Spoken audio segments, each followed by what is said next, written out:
inside the building, it's all about Michigan State. Correct. Outside the building, it's all about championship, CFP, all that kind of stuff. How do you, you can't like divorce yourself from it probably, but how do you kind of take that, how do you, can it help you, or you have to make sure it doesn't distract you? How do you approach it? Well, it's a 2-game season. I mean, really, because you can't focus on, somebody else's decision making in the committee and whether or not we're going to make this or the college or the Big Ten championship game. That's not really our concern right now. Make sure we go into Michigan State. We're going to get East Lansing, play a tough team. They got a great defense over there. Their offense really came on. Thank you. So just got to make sure we focus at the task at hand, and that's all that we can control. Hey Billy, in your opinion, do you think that a team that doesn't win their conference should be able to play in the playoff? Well, it's a good thing that I'm not on the decision committee. They have their criteria, and again, I'm focused on Michigan State. We're focused on Michigan State. If we don't make the Big Ten championship game and we still get in, and then great. If not, then great.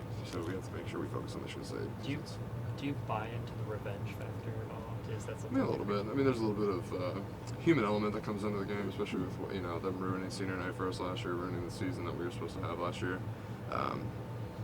It's tough. It's tough. It's in the back of your head, absolutely. Michigan State's always been the team that comes in. Either we play there or they come here. We always play them tough. Again, they're known for great defense. Their 2 linebackers are very, very athletic and very athletic. We'll just put it that way. So you just got to go and execute. How long does the revenge thing work? Till like the first play? Is it more about prep and getting ready for it than it is during the game? I think it is based on preparation. Because again, you've got to prepare every game like a class, essentially, at this point in the season. You can't have a hiccup going into any of the games, and especially late in the season. Last year had a hiccup late in the season, kind of hurt us at the end. When we're looking forward, college football playoff, et cetera, et cetera. But just go in, make sure you go in, prepare, execute, go out and dominate. Does the fact that they're struggling, Billy, does that change anything? Absolutely not. With the way you approach this game? Absolutely not. If you watch college basketball, anybody can win on any given day at all. This weekend was absolutely crazy. People. You say college basketball? Well, no, I said college basketball because if you watch college basketball, anybody can lose on any given night at all. Youngstown State can go in and go play Villanova and beat whatever. Right. So there's college football. That's why college athletics is such a dynamic, awesome thing. Because again, any team can play and get beat. So again, they might not be winning, they might not be dominating, executing like they're used to, but you know what? They're going to always play us tough. So that's what we have to make sure you go in, prepare well all week, go in, execute, dominate. They lost 7. MMA, you only get one shot. You only get one shot. What that is all about. I'm just saying, you better prepare. The MMA athletes, they prepare like. You only got one shot. Yeah, you got it's 3 minutes around. You got to make sure you go out and execute. It's nasty. You got one shot, and you better hit that guy right square. So. Does that help, distract you guys from that big kind of end game talk of, what about the playoffs? What about the Big Ten East? Whatever. Does that kind of really get that laser focus that Coach talks about with that one shot? Do you guys buy into that? Absolutely, especially as we have a quote-unquote young team.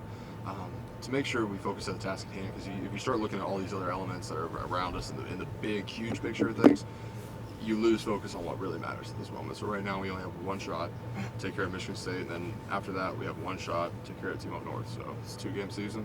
Go out there and make sure we prepare. How does Urban go about introducing these themes? Like, do you just show up and see that on the board? Does he talk to you all about that, or? From what I know, he has a great committee around him. Dave Shachel, Zach Schwartz, all of our football media marketing and all those kind of guys.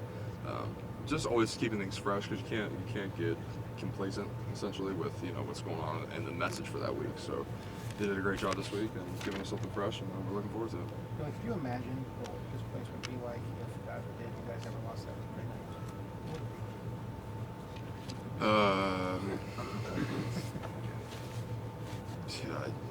I don't know. I really don't. Bad day. So hopefully, a bad year. Just really, that's what, again, we prevent those type of things to make sure we prepare and making sure the highest priority is focused on that day's practice and not looking too far ahead. Before you get there, you have to win these 2 games. So do you view it as kind of like a pointless exercise to even worry about what the committee or anyone else outside is thinking, because you have to win these 2 games before anything? So I keep telling you guys, we focus on us. We can't focus on the stuff outside of us, because if you start to believe and start to listen to the hype and the articles that you guys write, at times that's not what matters. Because again, if I don't block the guy in front of me against Michigan State, it doesn't matter what the college football says or what this analyst or what this analyst says. If you don't win that game, you don't take care and dominate that. Ooh, hey bud. Hey, sorry. What's up, man? What's up, man? You got me some good questions this week. Oh yeah, you finished Good. your answer. I got some stuff for you. So ADD was like, what? But again, if you don't if you don't execute and prioritize what matters most, it doesn't matter what anybody else says. What are, in your experience, Michigan State games like?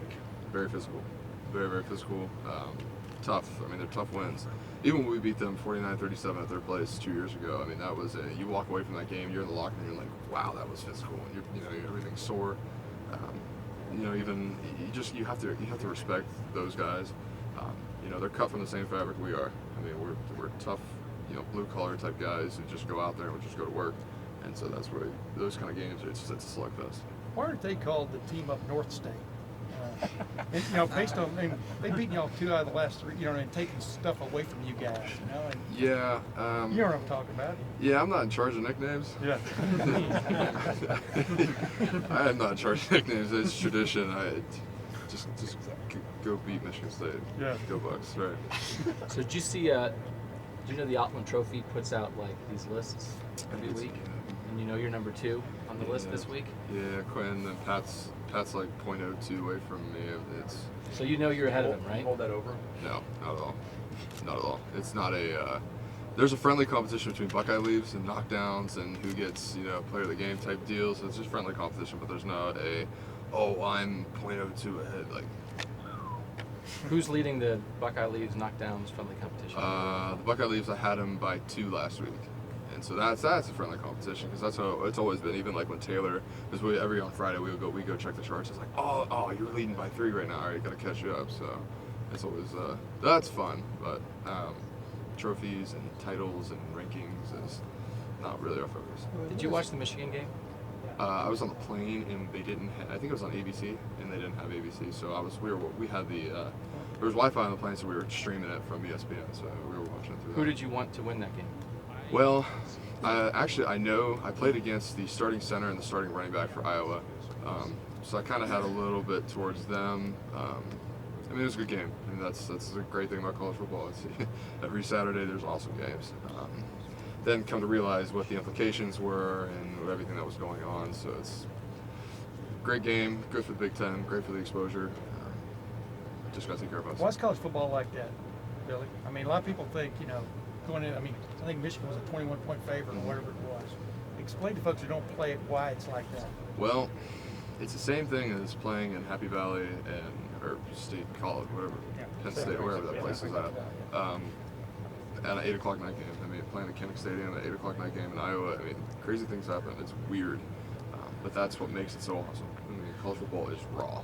College basketball is raw. College athletics is raw, compared to the NFL where it's a job. Don't get me wrong. It's a job here. Don't get me wrong. But there's just a different level of motivation and outlook on a college sport compared to the professional.